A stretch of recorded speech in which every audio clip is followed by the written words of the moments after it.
Hello and welcome to Inside Southern California. I'm Lynn Harper.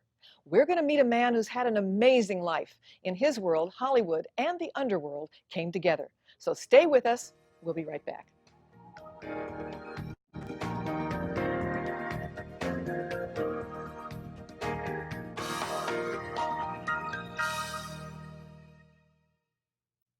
Welcome back. This is Inside Southern California, and I promised you an amazing guest, and that's exactly what you're going to get. So let me introduce you to Steve Stevens. Welcome, Steve. Thank you. Thank you so much Nice for to coming. see you.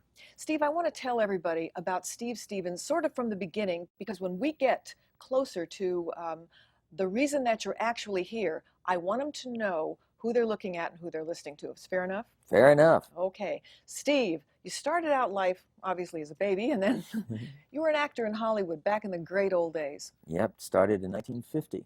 Snuck into a studio. Got discovered by a director named Frank Wisbar. He put me into 3 shows, and that was it. What was it like back then? Well, it was, that was old Hollywood. I got to work with some really big stars in the studios. You'd walk down the studio streets and you see the cowboys and the Indians and the gladiators, and it was just special. It was just a special feeling. You'd walk down. I sold newspapers on Hollywood and Vine when I was 13 years old, and my customers were Humphrey Bogart, Clark Gable, Larry Fine of the Three Stooges, Slapsy Maxie Rosenblum. I mean, it was just amazing. They'd walk down the street. The Brown Derby was right down the block. So did you want to be part of that crowd even when you were a kid selling papers? I didn't know whether I wanted to be part of that crowd, but I sure wanted to be next to it.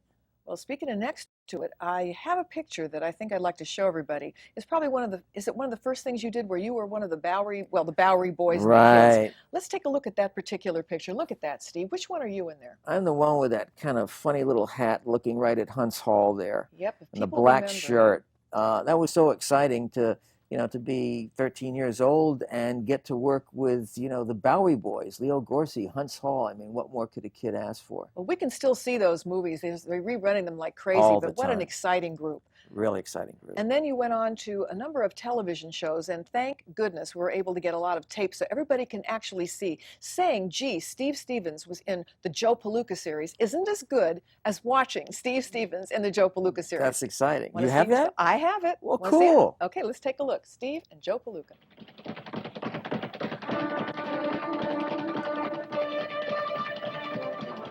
Belt in the eye. You and who else? Me and me. Oh my God. Want to make something Steve, you were the one on the right. Oh, yeah. I mean, if that doesn't look like really dead-end kids, I don't know what. Oh, my gosh. They were always picking me to play tough guy roles. I don't know why. At that time, I guess, I had some moxie, as they used to say, and it worked for me. I guess so.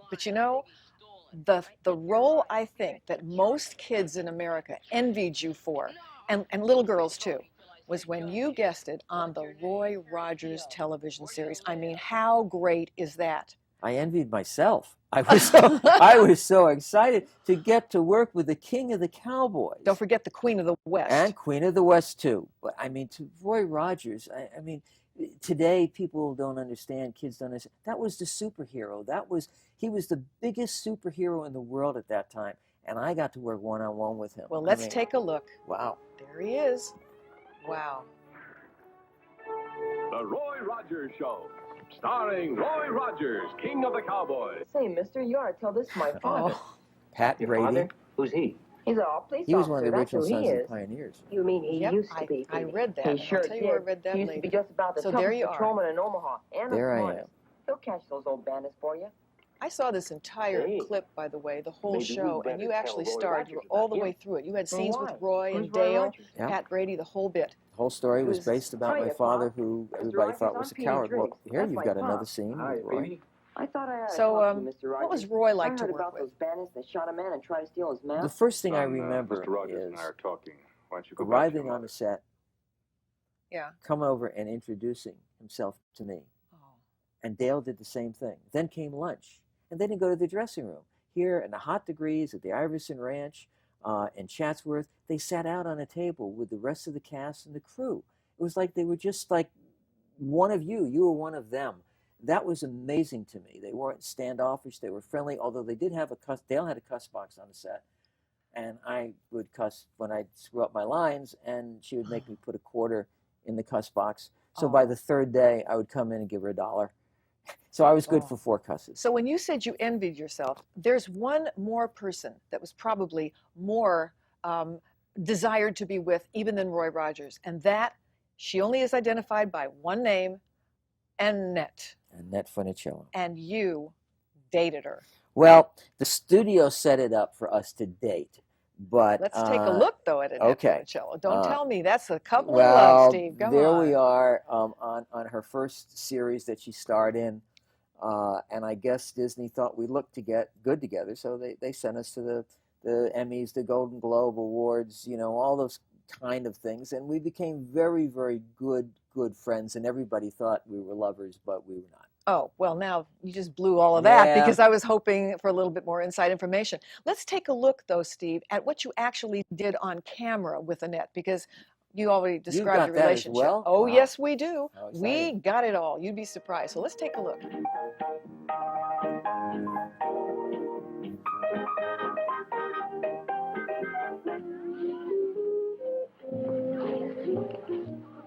They dance well together, don't they?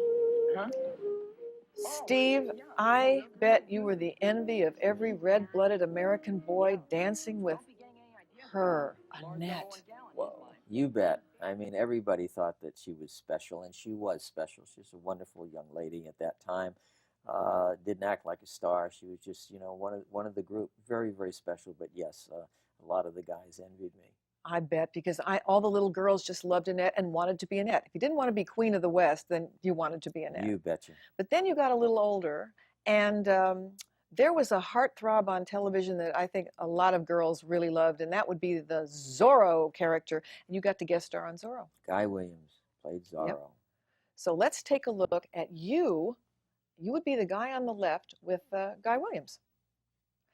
How about if we show an actual clip and see what Steve Stevens did guesting on Zorro? Want to see it? Yeah, you bet. I haven't seen it in years. Well, we're going to take a look at you now.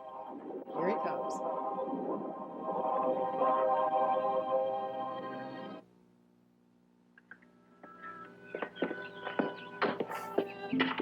Steve. Well, since you're really determined to go through with this duel, I have no alternative. you do not want to be known as a live coward, eh? There's some things worse than dying, Don Diego. But there is nothing quite so permanent, my friend. Wait, I will get the rapiers and we will practice. Oh, do you fence, Don Diego? Me? Oh, hardly ever. But Bernardo, my servant, he's quite skilled with the blade. He will test your mettle and fence with you.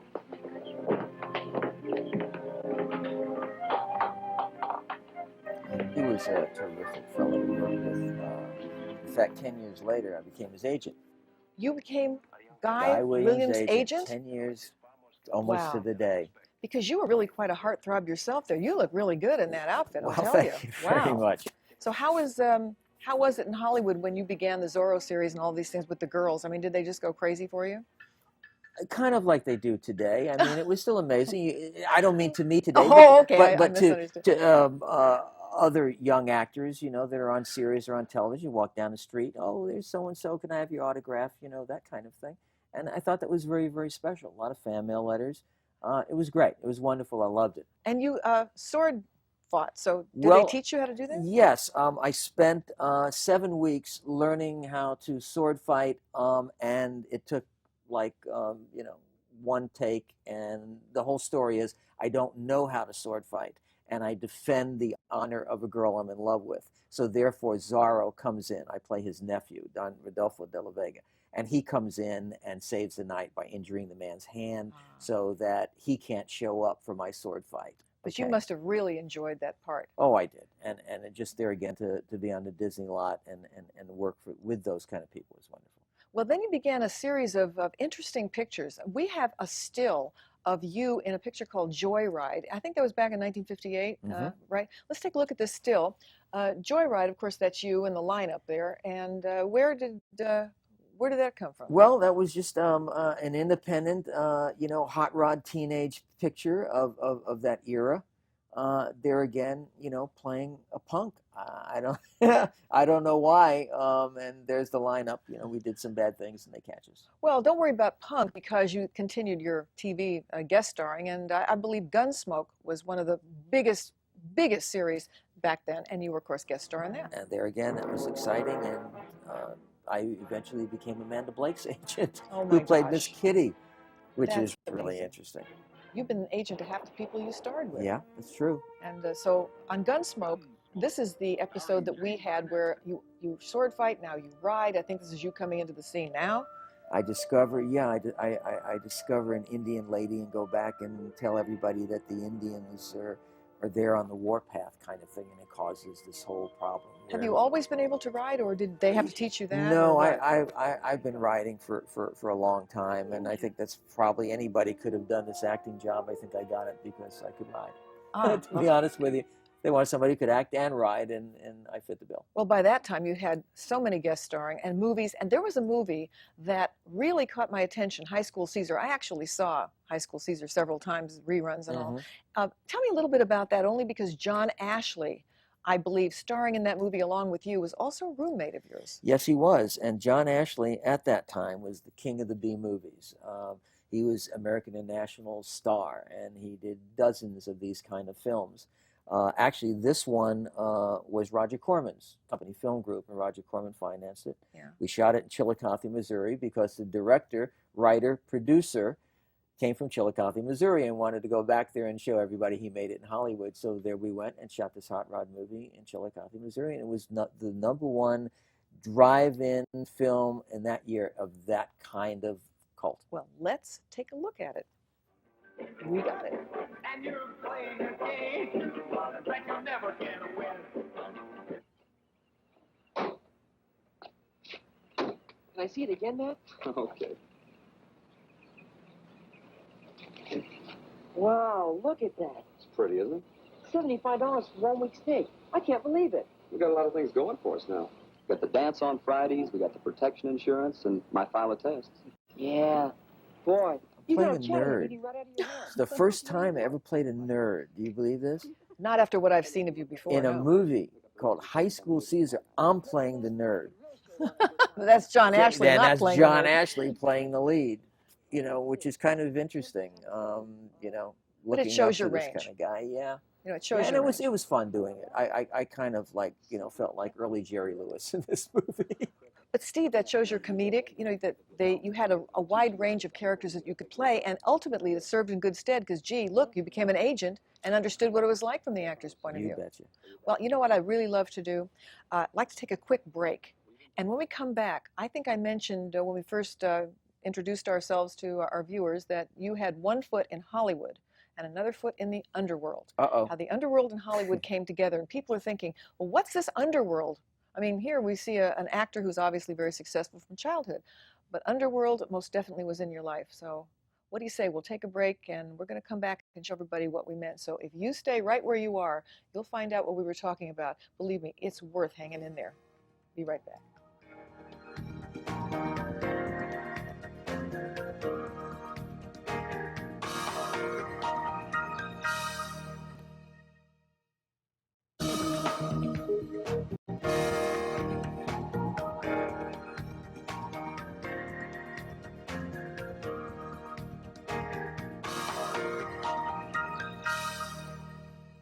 Welcome back. You're watching Inside Southern California. I'm Lynn Harper, and my special guest is Steve Stevens. And Steve, once again, I have to thank you for coming. My pleasure. Well, we promised at the beginning of this program that you had one foot in the underworld, one foot in Hollywood. We know about Hollywood. Are you ready for the underworld? You bet. Okay. The name, Mickey Cohen, used to strike fear in some people's hearts and some people, maybe envy, I don't know. You came to meet Mickey, but before we find out how you did that, tell everybody who might not know the name, who was he? Meyer Mickey Cohen was raised in Boyle Heights, California, was a newspaper boy, got into the rackets very early, became a fighter. Good Jewish fighter, they said in those days, okay? Wound up going to Chicago and became a gunzel, robbing this, robbing that, get arrested, get out of jail. Wound up working with Phil Capone, Al Capone's brother. And when the mob sent Benny Siegel to Los Angeles, to take over the LA Rackets, they sent Mickey Cohen to watch his back. When Benny Siegel got into trouble with spending too much money building the Flamingo Hotel, I guess the mob thought that he was on the take, putting money in his pocket. I guess the rumor goes that Mickey set up the hit. Ooh.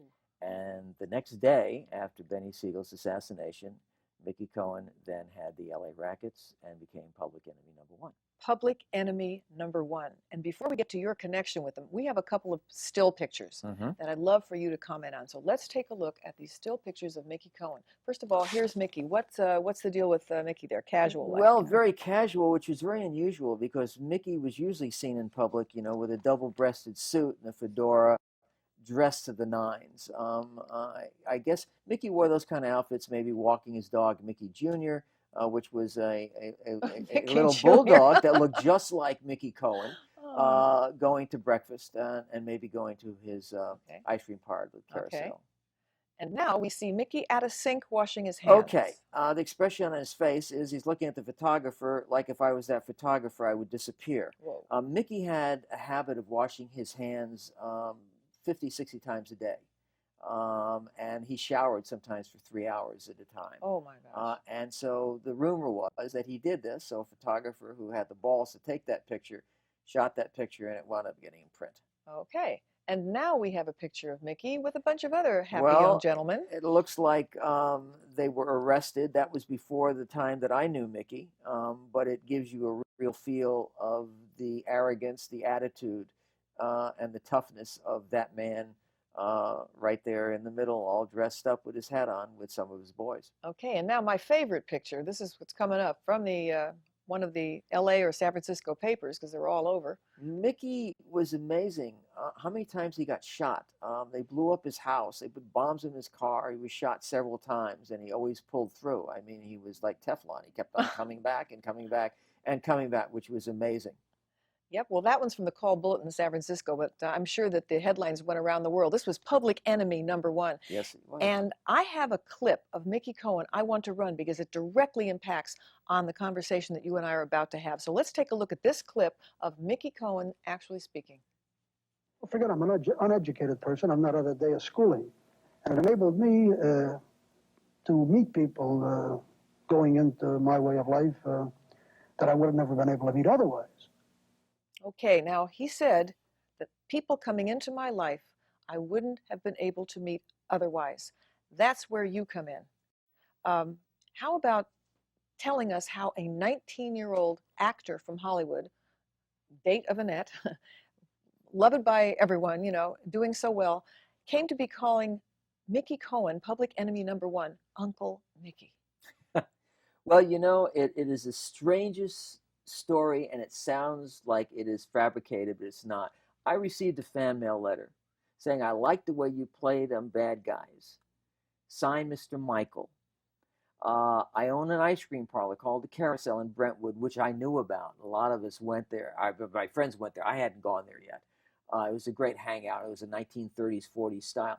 And come and get some free ice cream. So I'm on a date one night, like, all young actors, fancy new car, $2 in my pocket. Where am I going to take my date? Marlene Willis, wonderful girl, starred in Attack of the Puppet People. So I remembered I had this letter. It was in my glove compartment. I pulled it out. Bingo. We go to the Carousel ice cream parlor. I present the letter to a woman behind the counter. She says, oh, whatever you want, sit down. About 5 minutes later, my date, Marlene, over my shoulder, her eyes get about this big, and she says, oh my God, that's him. I said, him? Who? I thought maybe a movie star, somebody came in. She says, the guy that was on Mike Wallace's a year ago. He said he never killed anybody that didn't need killing. Wow. And as I turn around, there is Mickey Cohen with 3 of his bodyguards, his bulldog, humping my leg immediately, fell in love with me, and said, hi, I'm Mr. Michael. I later learned that that's the name he used so he wouldn't embarrass people when he called them, and said, hey, you guys remember that kid from that show? And the 3 guys went, yeah, I knew they had no clue of what he's talking about. He says, you play hearts? I go, no, I play poker. He says, oh, that's okay. He says, give me a pen. And he pulls out a napkin. He says, here's my address. He says, come on over tomorrow night if you want. He says, bring the young lady. So that's how you met Mickey. That was it. Well, you know something? I'm going to take a quick break because we're going to kind of get ready to show everyone what your relationship with Mickey actually turned into. Are you fair game? I'm fair game. Okay, good. Well, just take a break right now. When we get back, you're going to see how this all comes together, and you won't be sorry. So stick with us.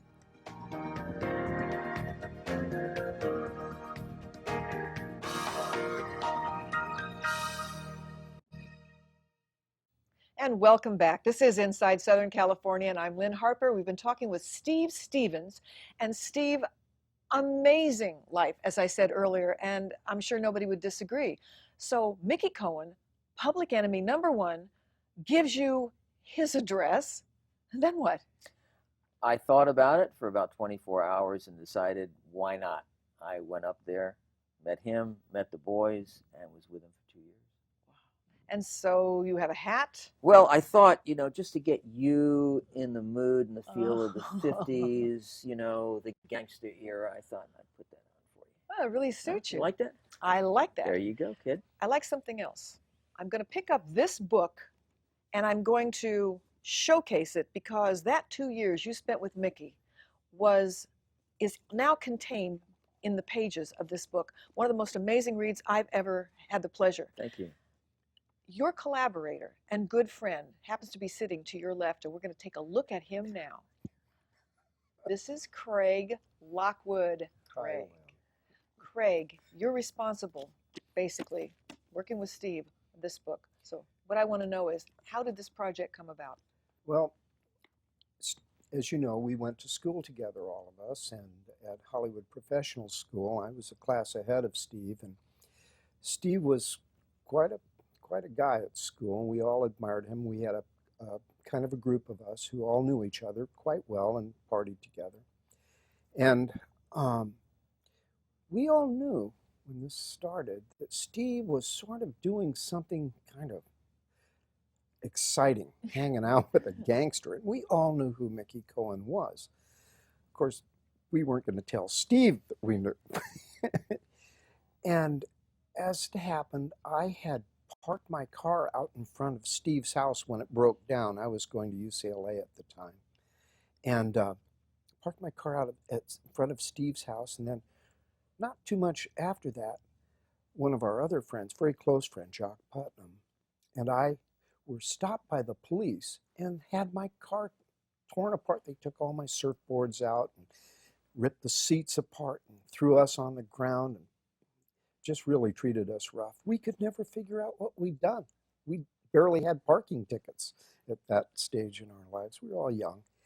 And we finally put two and two together that they were watching Steve.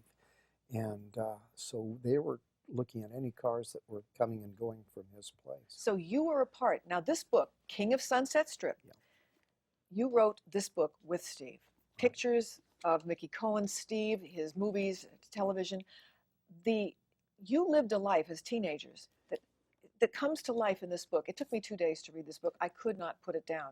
But I want to know how you came from childhood friends, knowing that Steve knew public enemy number one and was hanging out with him. And there's some stuff in this book that I don't want to give away a lot of stuff.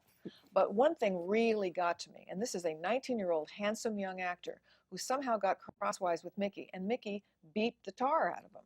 Want to talk about that? Come to think of it, what caused Mickey to beat the tar? I was given a gun by a gentleman by the name of Itchy Mendel because I did a good job the night before. I did something right, and he said, you need to have a gun for protection, just in case this thing happens again. I was on a run for Mickey. And so the first night that I have it, I carry it. I get stopped going through a red light on Sunset Boulevard. The highway patrol says, get out of the car. The sheriff's, I get out, forgetting that I had the gun in my band, in my pants. I step out of the car, and the gun falls through my pant leg. Oh. Hits the pavement. Bingo, I'm down on the ground. I got shankled. Some people are watching, looking. Some lady says, oh, he was in my restaurant last night with Mickey Cohen. Oh, all of a sudden, more shankles, more this and that. And I wind up in jail for the night. So I get bailed out, wind up going back to Mickey's. I walk down the hallway. I follow him down the hallway. He turns around, pops me, and breaks my nose, screams at me, how dare you carry a gun? How dare you get arrested? Blah, blah, blah. And boy, oh boy, Steve sort of benefited in the long run from that. But Craig, great book. Any last words about what you want to have the viewers take away from this? Well, it was as exciting writing this and reliving both of our youths, especially Steve's, and getting into Hollywood, not the way it was, just the way it's never going to be again, because this was the Hollywood that Hollywood dreamed it was. And we had a chance as kids, young guys, to live that life.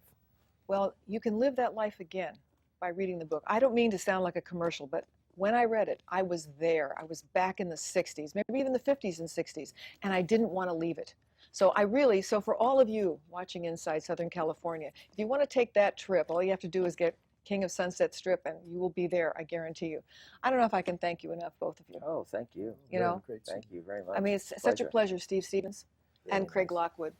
And Thanks. I hope we can do something else again when the second book comes out. Thank you. And for all of you, I hope that you will tune in again next time. This is Inside Southern California. I'm Lynn Harper. Bye-bye.